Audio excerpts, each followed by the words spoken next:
Hi everyone, good morning.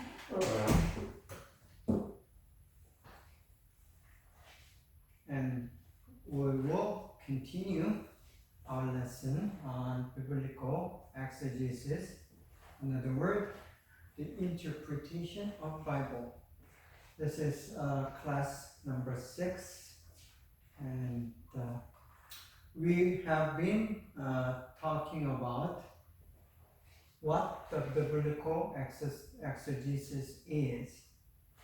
So this lessons, 10 classes, are going to deal with what the defining and understanding the biblical exegesis. And probably the next quarter, I'll try to present how you do biblical exegesis. But on this quarter, we are continuing to the definition and the concept of biblical exegesis. We want to know what we are doing in trying to interpret the Bible. And it involves basically the understanding Bible as the communication. And not only is it just the communication, but it is interpersonal communication. So last class, we've talked about what this the interpersonal communication is about. And we defined it as two or more personal beings communicating, having a relationship about personal matters or within the personal dimensions.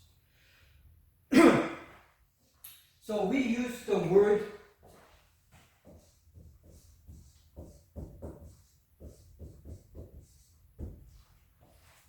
holistic to understand the interpersonal communication. So there's another word, holistic.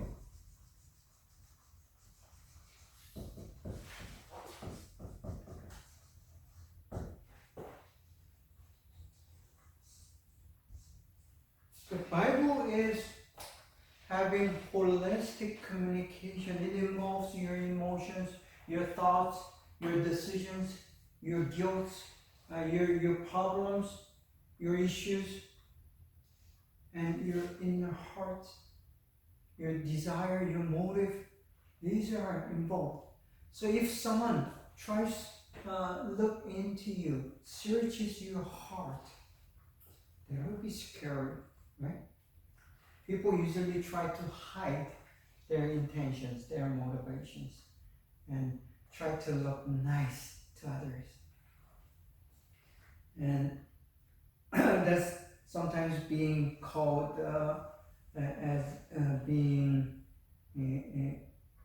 ethical or being gentle or having some etiquette. But in reality, people trying to hide something that's inside. The Bible, on the other hand, tries to open everything from within. So whatever is inside you, including all the treasures and that all the junks that are hidden in you, should be revealed.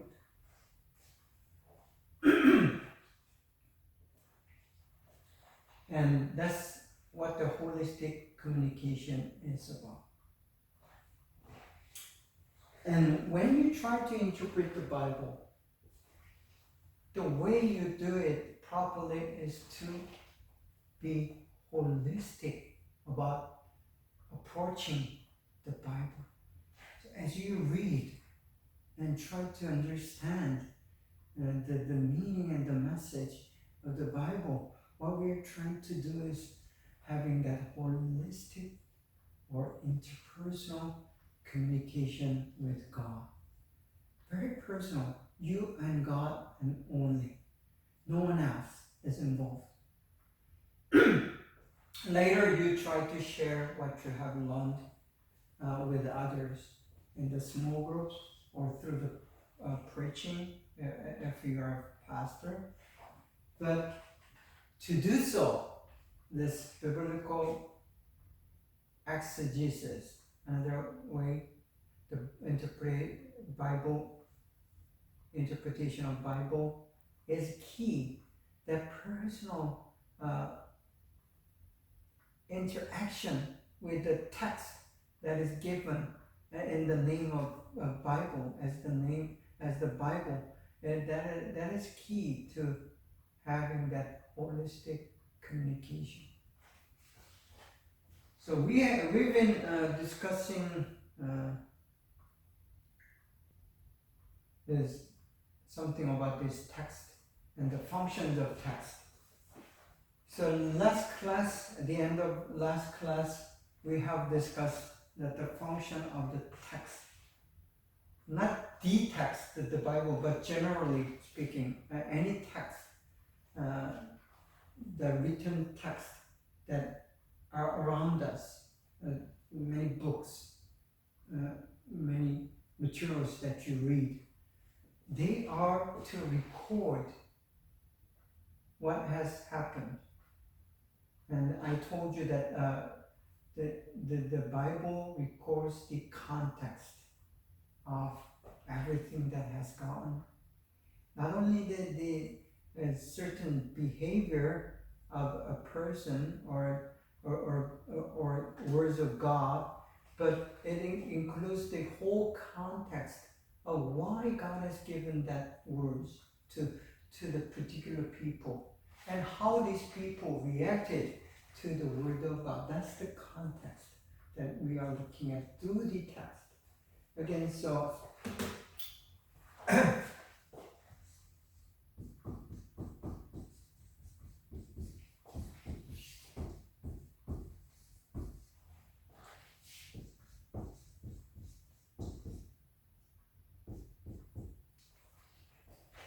we are looking into the context through the text, a text or the text. But in our case, the Bible is the text. So that's the function of the text. It identifies and it distinguishes and it expresses.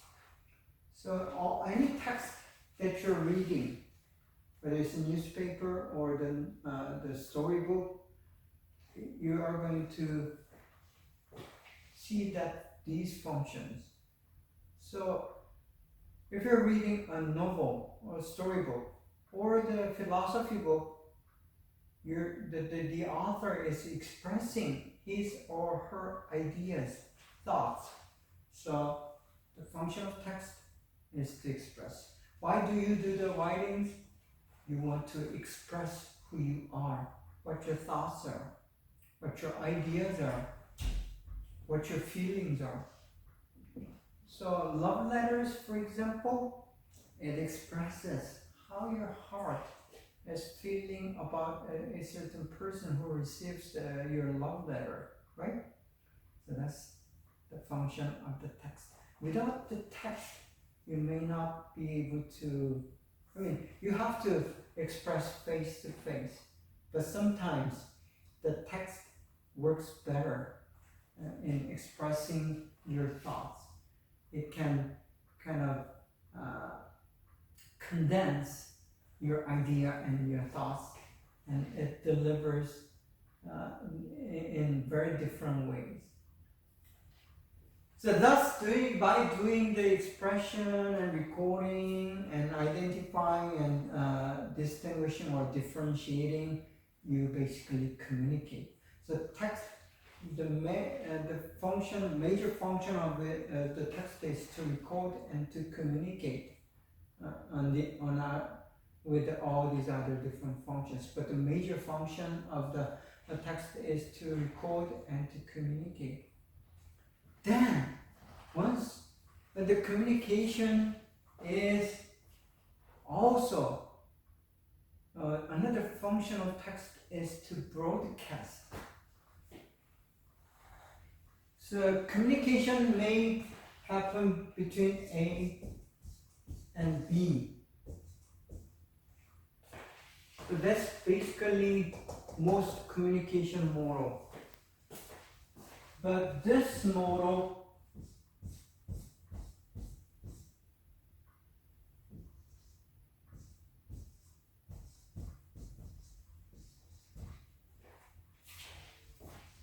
if you are communicating your idea, your thoughts, and your desire, and you are expressing to many, multiple individuals or beings, then you are doing the broadcasting or spreading of the message.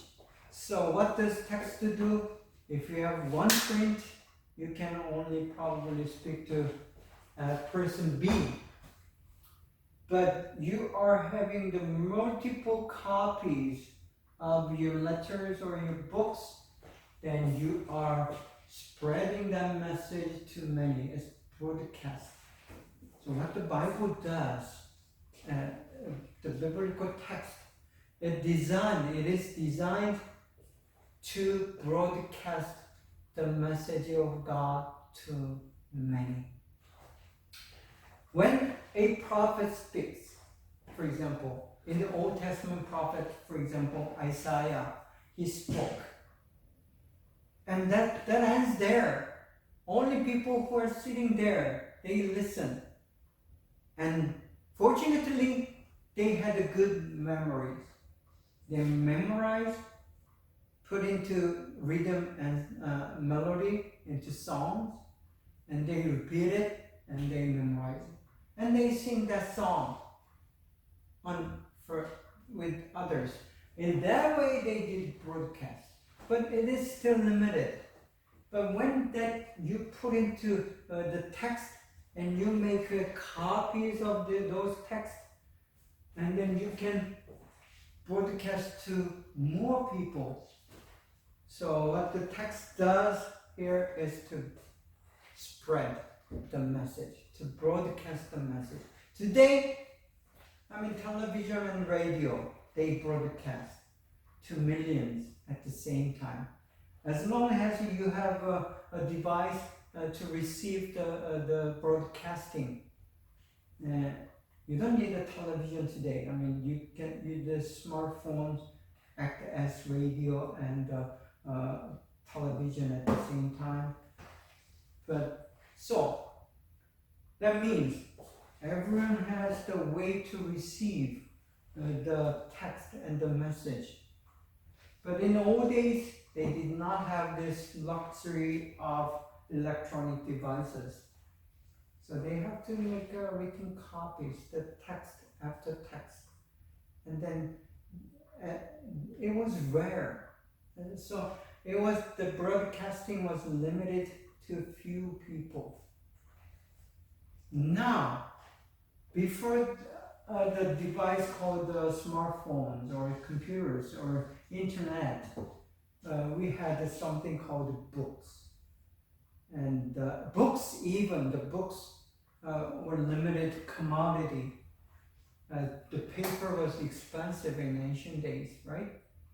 And only the rich people and the royal ones, they are the ones who was able to own a copy of a book.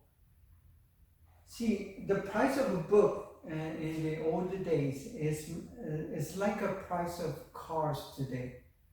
So how many cars can you have? Just one or two at the most. The same thing in the ancient days.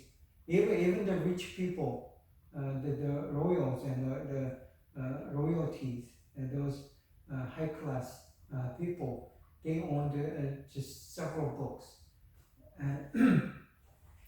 So books were expensive commodity. In the ancient Israel, same thing. They used the skin of sheep, which is expensive, and they have to have the scribe to write and copy it, which is again expensive.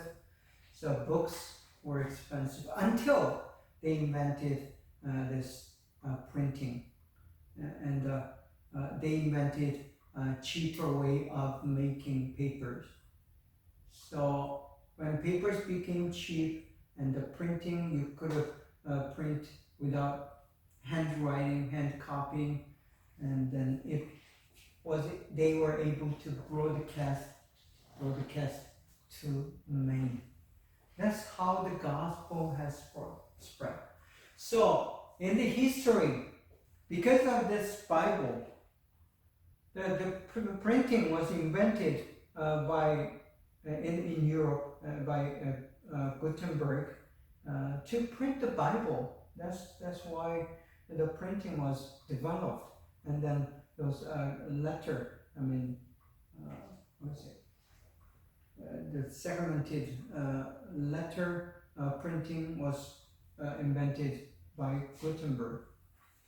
But we have a couple hundred years earlier in the Asian, in Korea, they invented the same thing about 200 years before. But even that was developed because they wanted to print the Buddhist scripture. So these religious things, and especially the Christian, the Bible, became the motivation for developing the technology. And so anyway, the text that as they were invented and developed and written and printed, it broadcast the message to many more. Thus we benefit.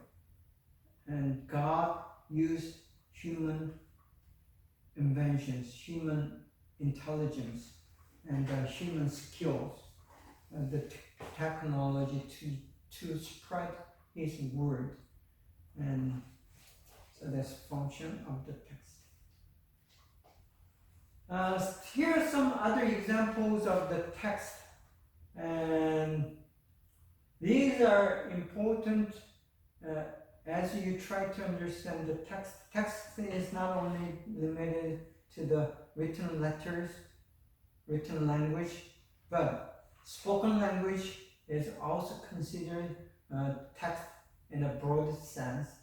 So this is a broader definition of text. Not only is there other examples, it's broader definition of text.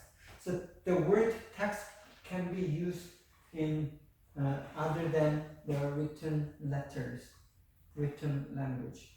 Text includes documents. Picture is also considered as text. The video today is also a kind of text in a broader sense, broader definition. Artworks, these are also may considered as the text. Not only these. Okay. There's some. Yeah. Let's go this first. Other semantics of text. Not only the text is, these are considered as text today, but in anthropology, in the study of a culture, these are considered as text. Community is also considered as text. What? When we talk about the context, a community can be considered as text. When we talk about the context, you can be the text. Me, a person can be a text. A church, when we're talking about the world mission, church is a text. And the word is context. Life and existence, it becomes your text when the reality is context. So the text can be used in many different ways. For example, again,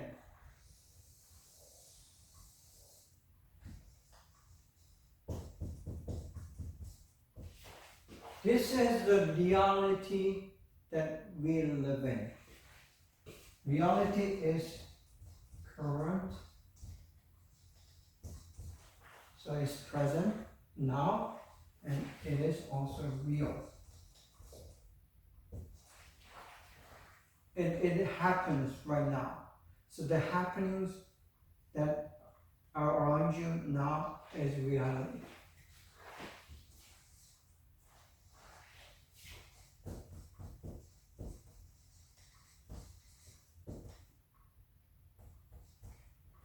Then there's your existence. In other words, your life. You're living. So your living life, it becomes the text, while the reality is considered context. So this is one example of, so text is something that is in the middle, in the core,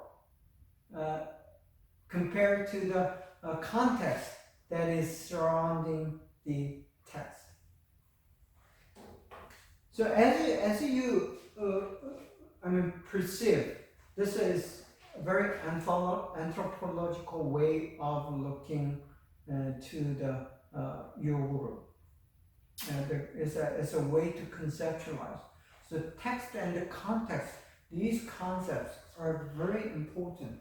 And community, you, church, and your life and your existence can be considered as a text. So the text, word text, is not only limited to the written letters that you see on a page of a book. That's basically what the text is, by definition. But this concept can be extended or broadened, including all these things. So now I want you to get the concept of text properly. But when we deal with the Bible, the text, basically it means the written words in the Bible. Okay, so that's basically text. When we talk about the contextualization, the text may mean more than just the written letters. Again, the issues with the text is the translation and the limitation. So the text, the written text, may be written in some other language than that you may understand. So that would be the problem, right? Initially, the Bible is written in Hebrew, Aramaic. Aramaic is a part of kind of Hebrew. So Hebrew and the Greek. So that's basically two languages that the Bible is written. So the original, the copies of the Bible are either in Hebrew or in Greek. And then in the Old Testament has two versions, Hebrew version and the so-called Septuagint. Septuagint is a Greek version of Old Testament that has been translated into the Greek. So again, the Septuagint is a translation. If that's the case, the New Testament is written in Greek and Old Testament is originally written in Hebrew. So these texts, Hebrew and Greek, need to be translated into other languages. And the first languages that were translated is, of course, the Greek. So they translated Old Testament into Greek. So you have Greek version of Old Testament and New Testament. And then later on, they added Latin. Latin is a special language used amongst the Latin world, including Greece, Italia, Spain, Portugal, and even some part of France. They use the Latin language to read the Bible. And because of that, the Catholic Church originally they used a Latin language to address a mass, and that was the official language of Catholic Church. So that translation. Then later on, they translated it into English, German, and French. So some European languages are the first languages that translated the Greek and Hebrew Bible into. So why are these translations are the issues? Because when you are translating, there are some problems. Some of the terms, some of the concepts cannot exactly translate it into other languages because of the culture, because of their history. I mean, they may not have a certain concept. They may not have certain plants that are mentioned in the Bible. They may not have certain the ritual that are mentioned in the Old Testament. So when these things happen, you have difficulty in translation, and you have to use some other terms or the expressions or even the concepts to translate those. So when you translate, there is a possibility of distorting the message.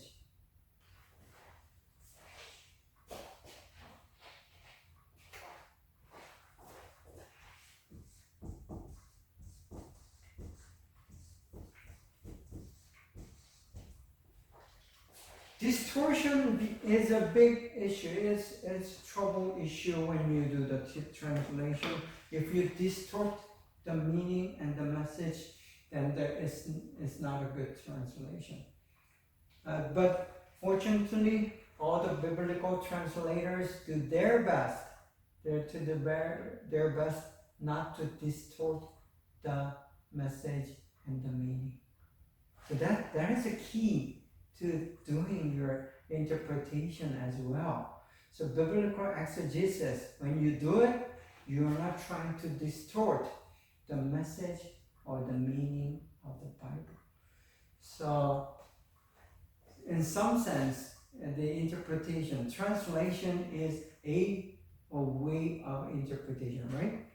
So you when you translate, you have to, to some degree, you have to not only just translate, but you have to interpret. So translation and interpretation may have something that is common, but basically translation is bringing the text from one language to another language without changing the meaning of the message. So that's the main idea of the translation. While interpretation goes further than translation.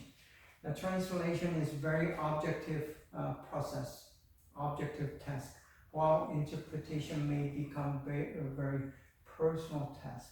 And it could extend to personal tasks. So interpretation can be personal, but translation should never be personal or subjective.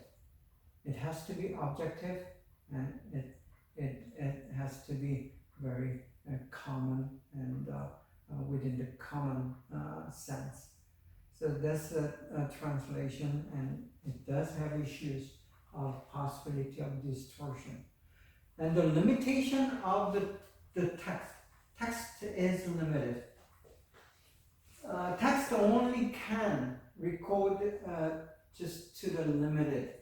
It cannot record everything that the context is involved.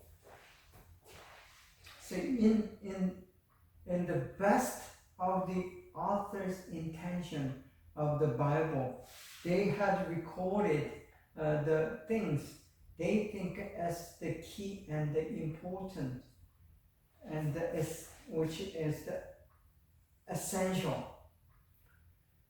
So that any text, any recording of the text limits it to the essentials. It cannot record everything and all things. Even the videos that today, it only records to give the certain angles. If you like a soccer, they have something called the VAR, right? Video assisted referee. Even the VAR, they do not show everything fully. So that's a limitation, kind of a limitation of the text. And they use multiple cameras from every direction, but still, it's not perfect.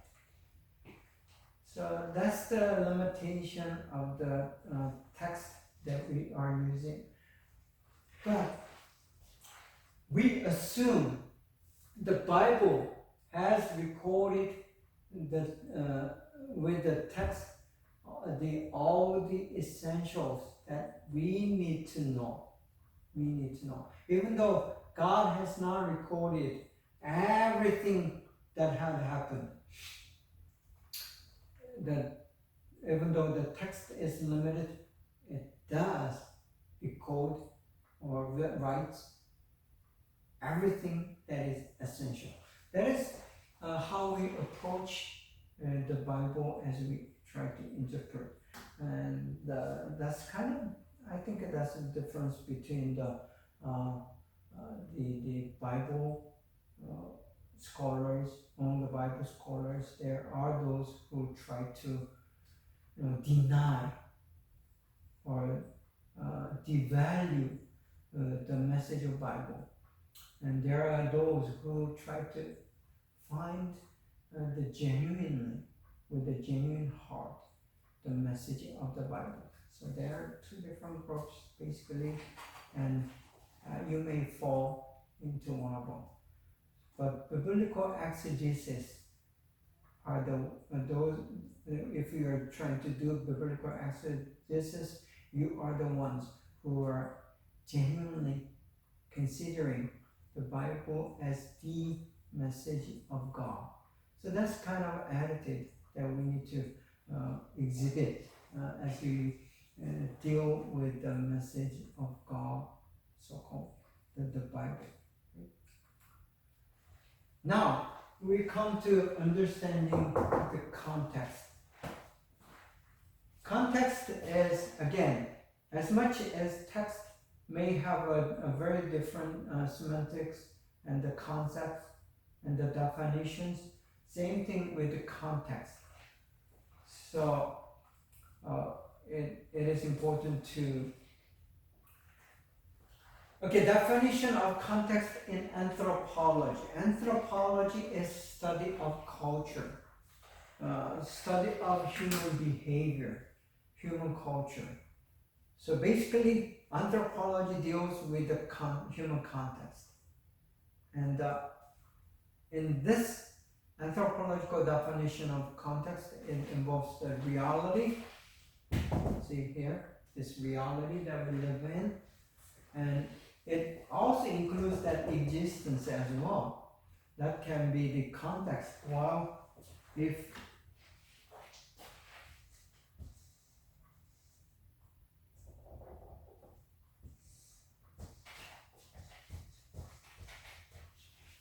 you or we, when you or we are the text, then the existence also becomes the context. So the definition of context depends on how we define the text in a given situation. So culture is basically in anthropology, culture equals to the context. Context means culture. That's the general understanding of context in anthropology. And culture is a main context, major context in anthropology. So when we talk about context in the cultural anthropology, It means the culture itself. So these are some of the definitions of context in anthropology.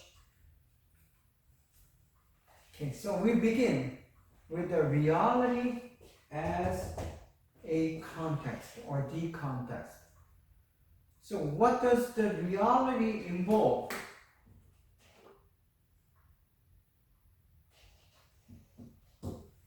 First, people, culture, history, society, and ecology.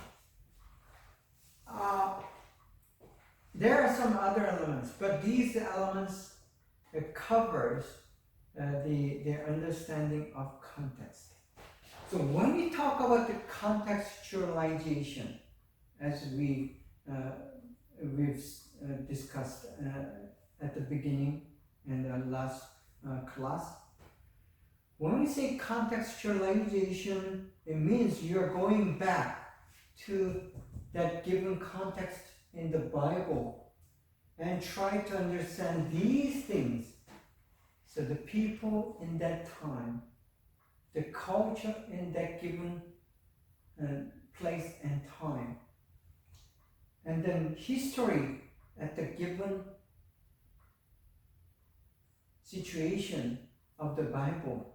So actually you're trying to go back to that time of the year and the hour.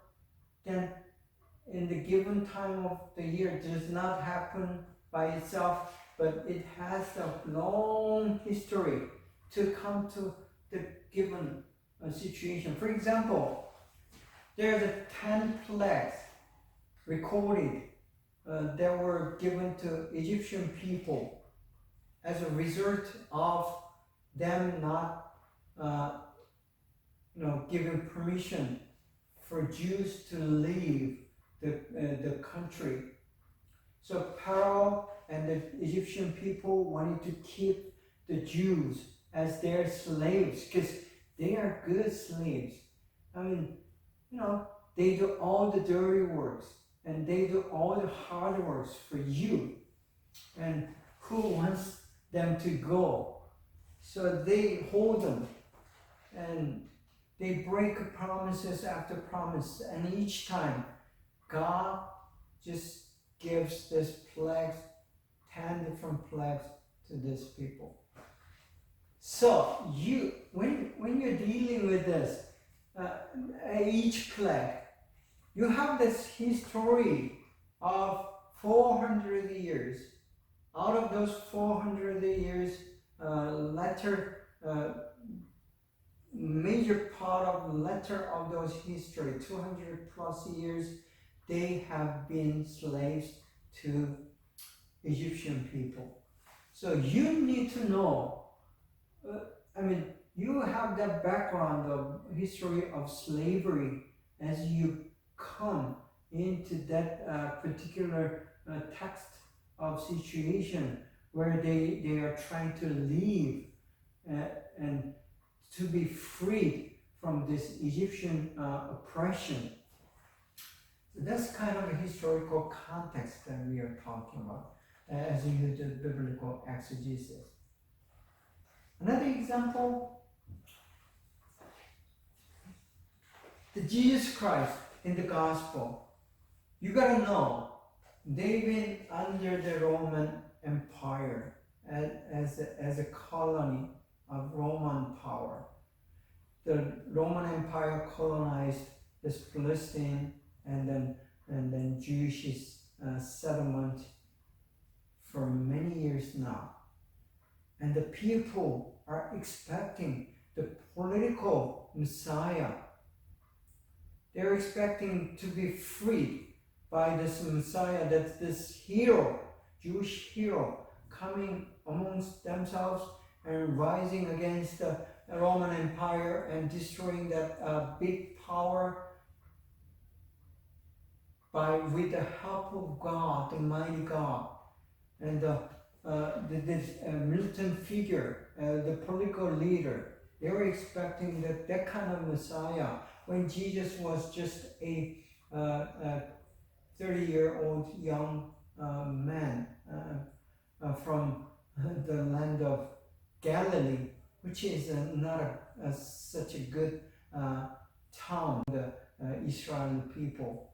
And his job is a carpenter. He deals with the stone and the wood to make these productions. And the lowest kind of people. So there's such a big difference among the expectation. So if you know that historical background, that's contextualization, then you try to understand from their point of view how they expected Jesus to be, the Messiah to be. And Judah, the Iscariot Judah is one of them. He was expecting that political power, the mighty military leader. But reality is, the reality here, reality is different from what he had expected. So he was disappointed against Jesus Christ. That's why he was selling Jesus to Roman authority or the Jewish authority. So that's kind of historical context. The social context or society is part of it. And then ecology, the climate, the feel of the weather. So if you try to understand the story of Jonah, Jonah is one of the prophets, Old Testament prophets, the minor prophet, who had received the message from God to go to the land of Nineveh, the city of Nineveh, which is a part of Syria. And the Syria and Israel are their enemies, long-time enemies. Maybe I don't want any political misunderstanding, but like a history between Japan and Korea.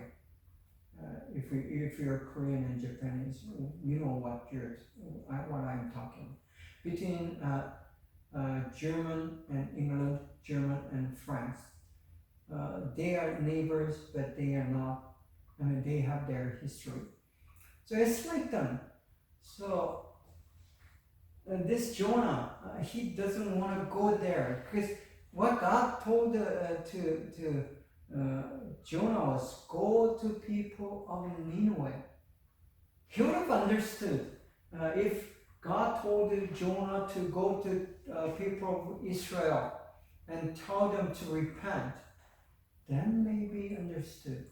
But to go to Syrian people and to tell them repent so they can be saved, he could not accept that. So he kind of goes out to the desert and then kind of exclude himself, isolate himself, not listening to or obeying, having intention to obey to God. And there's a story of this plant growing and having the large leaves in the desert. So he hides there, and then he enjoys the cool of the shade, and then suddenly there's a bug coming up and cutting off that leaf, and then he was again exposed to that hot daylight, the desert sun. If you live in a country or ecology or environment where there is no desert, you may not be able to understand that, the story. So the contextualization that in that case means that you try to understand the heat of desert as 50 degrees in centigrade, and in Fahrenheit as 120 plus degrees, really, really hot. So if you have never experienced that, you may not be able to understand the depth and then degree of suffering that Jonah is suffering by not listening to God. So these are like elements that you are trying to contextualize. So when you really know and experience, I mean, if you live in one of those Middle Eastern countries where the desert weather is a daily thing, they'll understand what it means right away. There's no need to explain. But you're living in Alaska, that's a different story. You need to go as much as possible to feel that heat and then the suffering and the pain that Jonah had experienced. So these are some of the examples of reality as context. And so as you do the exegesis, the interpretation of Bible, contextualization and context as reality is important. These elements does affect your understanding of the passage. So the people as one of the key, and the culture, I explained, and society involves all these elements. So social structure, the way people deals, does the commerce or business, these are all social elements. The ranks, and today in the democratic society we live in, we do not really understand the king and the rank of those royalties, than to be just general public, the common people, than to be the slave. I mean, it's in your imagination, but you don't fully understand it. But to be able to understand the message, you need to go back to that society and understand these elements. And for example, the Joseph, the son of Jacob, he becomes a slave in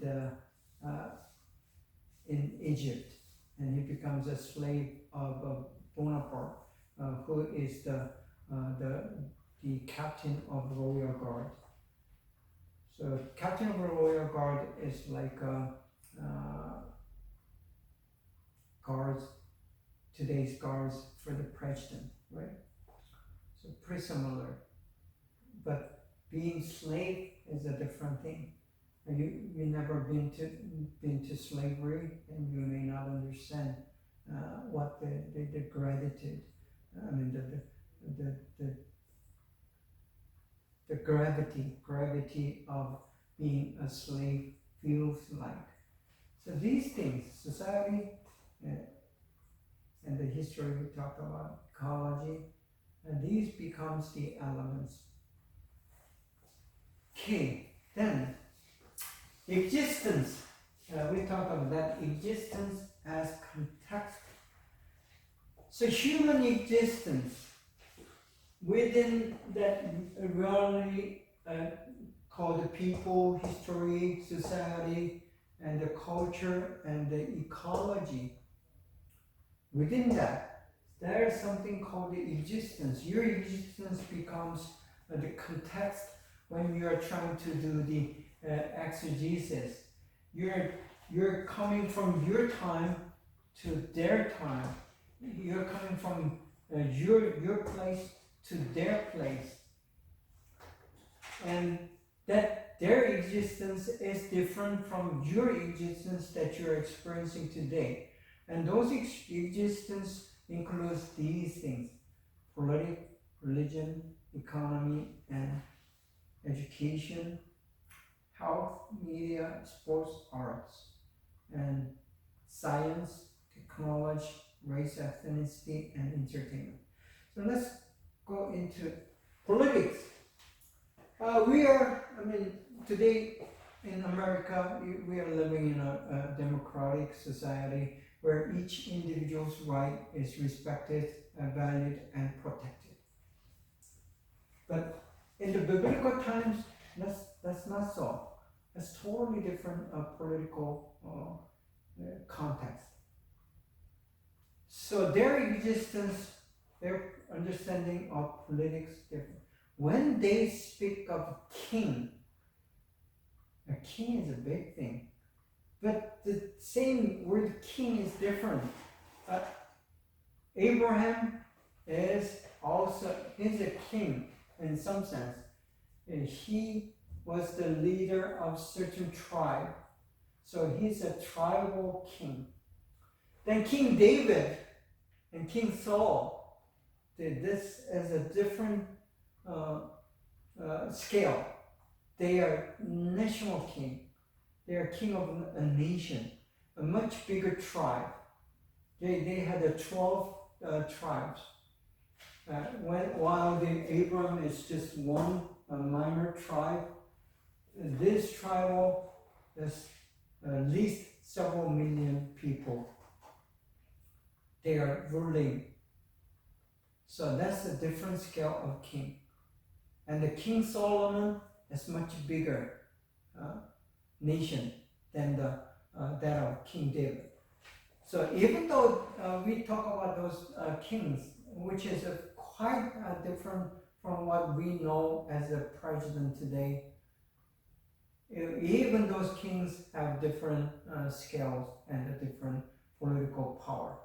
So when we do the exegesis, the interpretation, sometimes, not always, but sometimes we need to know the political system, the political context of the time to understand the particular message. The religion always is a big thing in the understanding of the biblical context. So we need to know what the Baal worship is. Or we need to know what Mammonites they were worshiping. And we need to know why the idol worship of the golden cow is a big issue. Because that's the culture and the religion that they were brought from the Egypt. So they did not actually cut off the Egyptian values and worldviews. They are still having that, and God didn't want that. So to understand that the gravity of the sin of the worship of idol cow, that's you have to understand the religion of Egyptian culture at the time. An economy. For example, in the story of I believe it's Jacob, right? In the story of Jacob, there is a story about the sheep and the goats, and he becomes rich as he multiplies his goats and sheep. And if you do not know the value of each goat at the time of Jacob, that you are not able to imagine the wealth and the worth of camel and worth of horse, worth of a cow. You need to know the value of these things.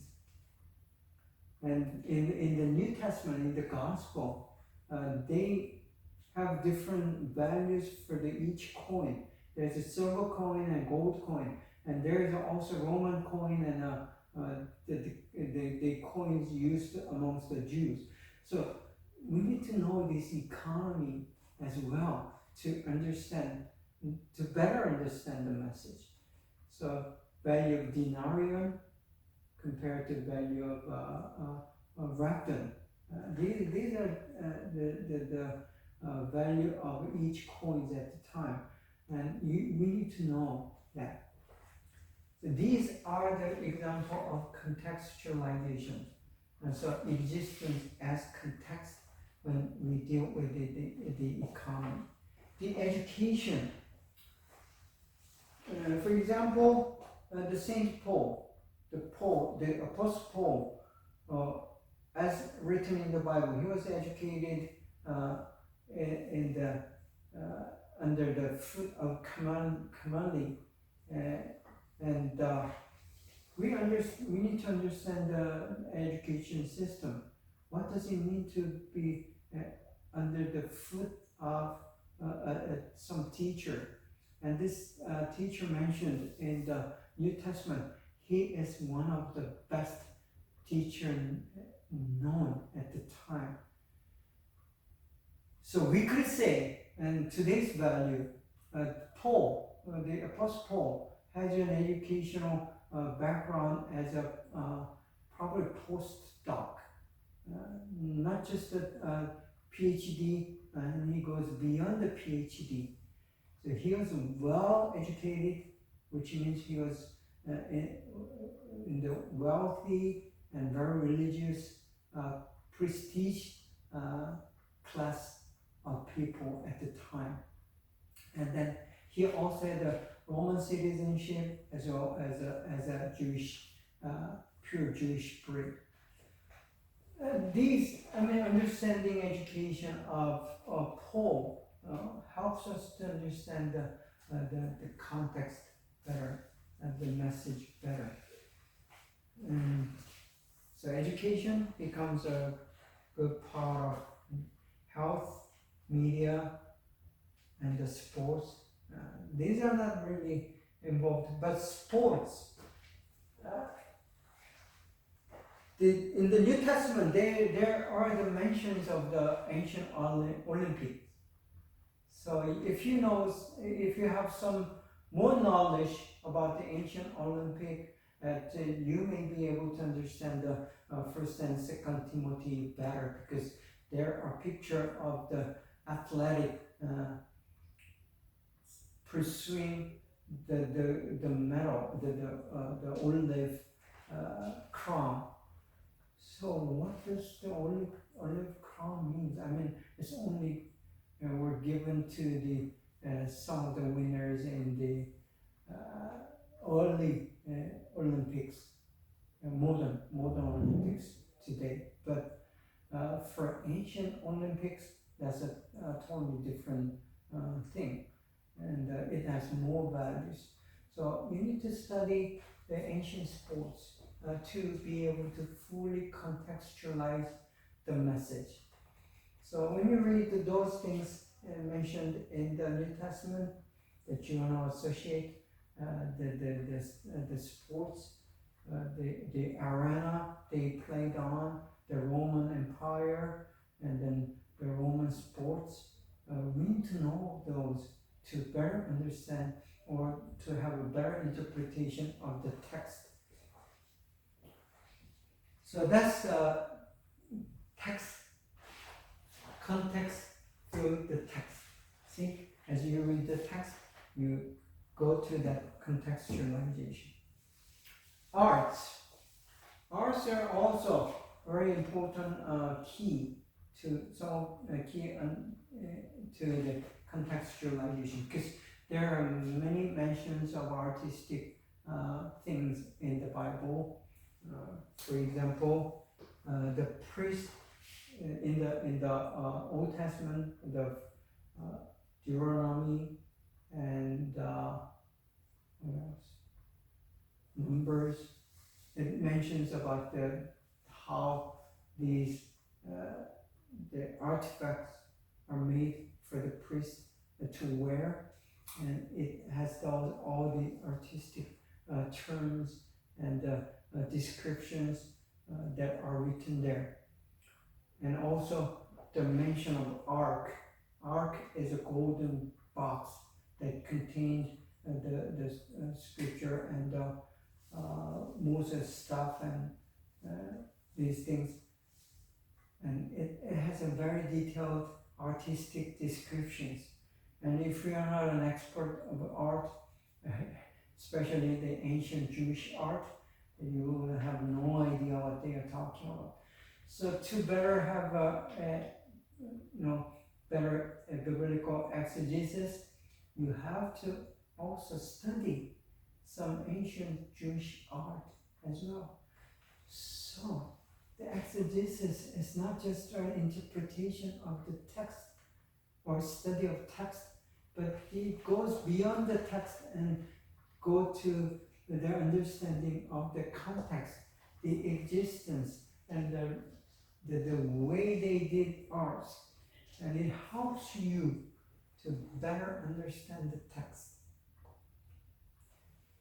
Science, they didn't have much science, but they did have some technology written in the Bible. And also with the same manner, you need to understand the very technological things to better understand. Race and ethnicity is a big thing in contextualization. We still have these racial issues. The Black Lives Matter is a big thing today in America. But these things goes way beyond our time. And the severity of this ethnic division and ethnic rivalry and ethnic conflict was much deeper in the ancient time. And the ethnic or racial conflict and the struggle and prejudice was promoted amongst Jews, and then surrounding the ethnic groups. So how do we understand those conflicts? That the promotion of such ethnic conflicts. So that is different from what we have of our days.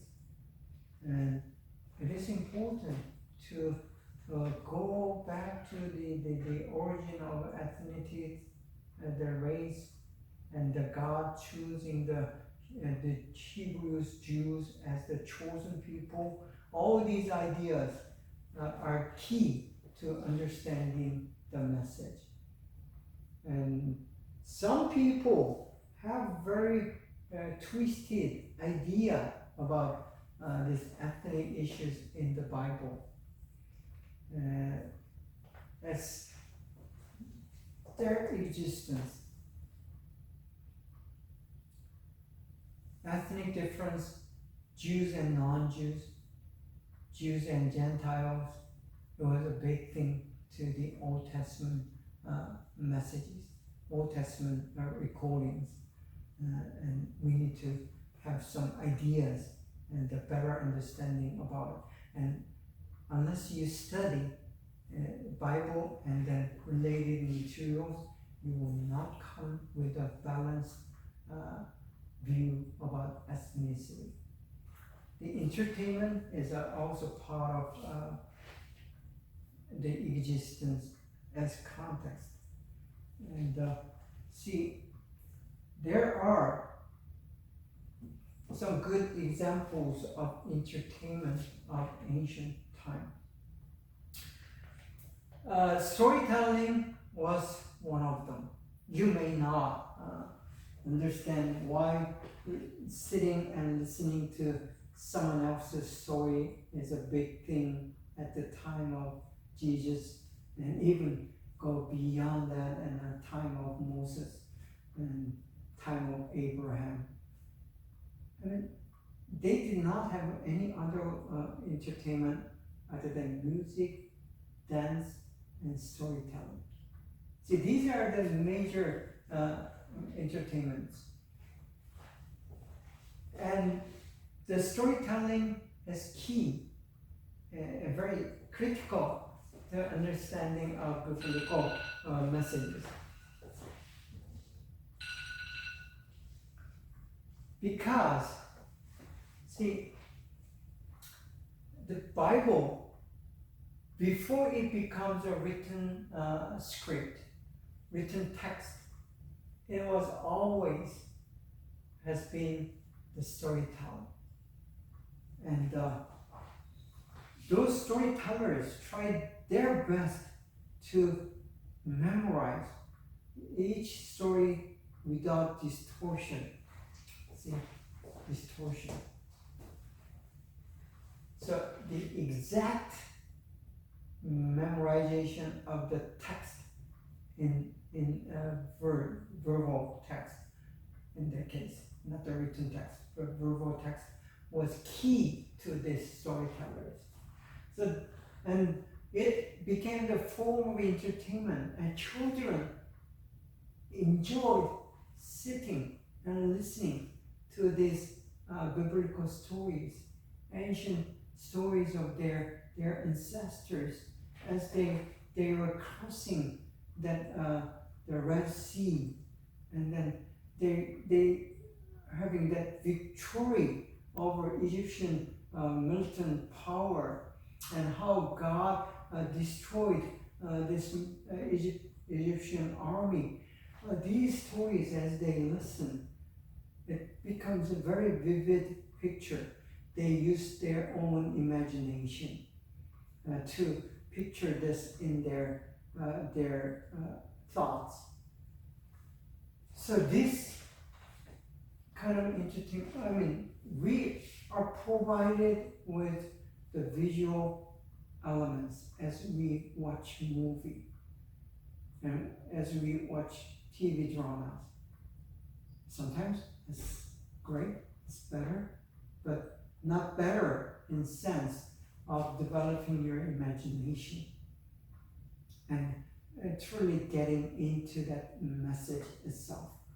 And as they listen, they not just listen and then throw the one ear, comes to one ear and pass out to another ear, but they bring it to their hearts and to their imagination. So storytelling was very key entertainment of the time, and it becomes in different forms today, but still the storytelling is a key element. All the movies, all the dramas that you watch on TV, and even those so-called reality shows that they show on TV, that's also a storytelling of a certain celebrity and certain characters. See, so you can probably associate today's modern storytelling to the ancient one. And as you try to contextualize, try to imagine that sitting and listening,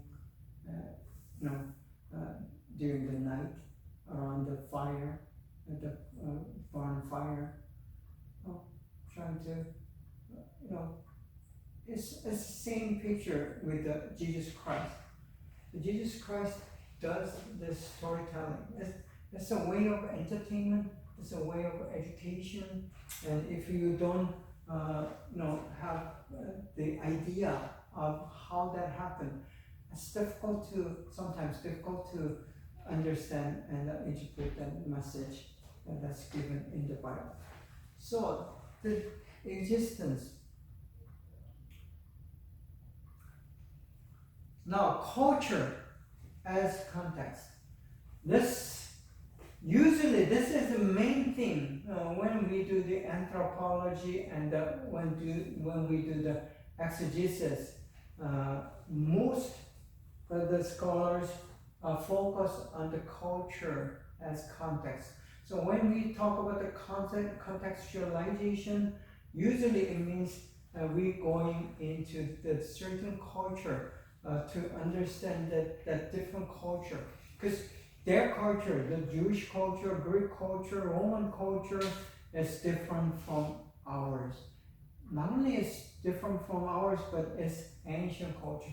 So today's Roman culture is very different from the culture that was depicted or pictured in the Bible. The Jewish culture today is very different from that one that was pictured in the time of Jesus. So it takes not only the time, but I mean the cultural difference, but cultural difference of time. So that's what we do when we do the culture as context. And this culture involves these topics, these subjects, as a way of existence. So culture is a way of reality and existence. So culture involves both.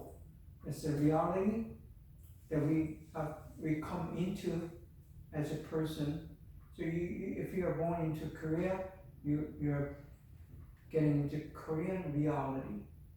But you're also facing the culture, Korean existence.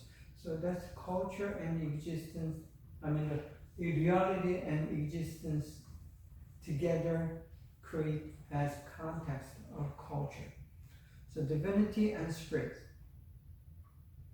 Culture always deal with this topic. Whether it's so-called primitive culture or mature culture, it doesn't matter. Excuse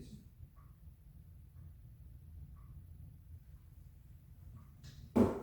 So the talking about the God or gods or spirit, whether it's ancestor spirit or animal spirit or spirit of the big stone or tree, doesn't matter.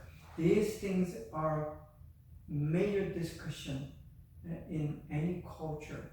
And when you study a culture or try to contextualize the way the people understood about the God and gods and the spirits, that's key to understanding the biblical message. Because Bible deals mainly with divinity, God, and the spirits. That's an unseen world. But even though it's not a visible world, the culture, every culture that you find in the world, even if it's more than one, it deals with this topic of God and the Spirit. So that is one of the key to understanding the essence and the color and nature of a culture. So this is one subject that we are going to continue in the next class. And thank you for listening, and thank you for coming to this particular lesson. And I'll see you guys next week. Bye.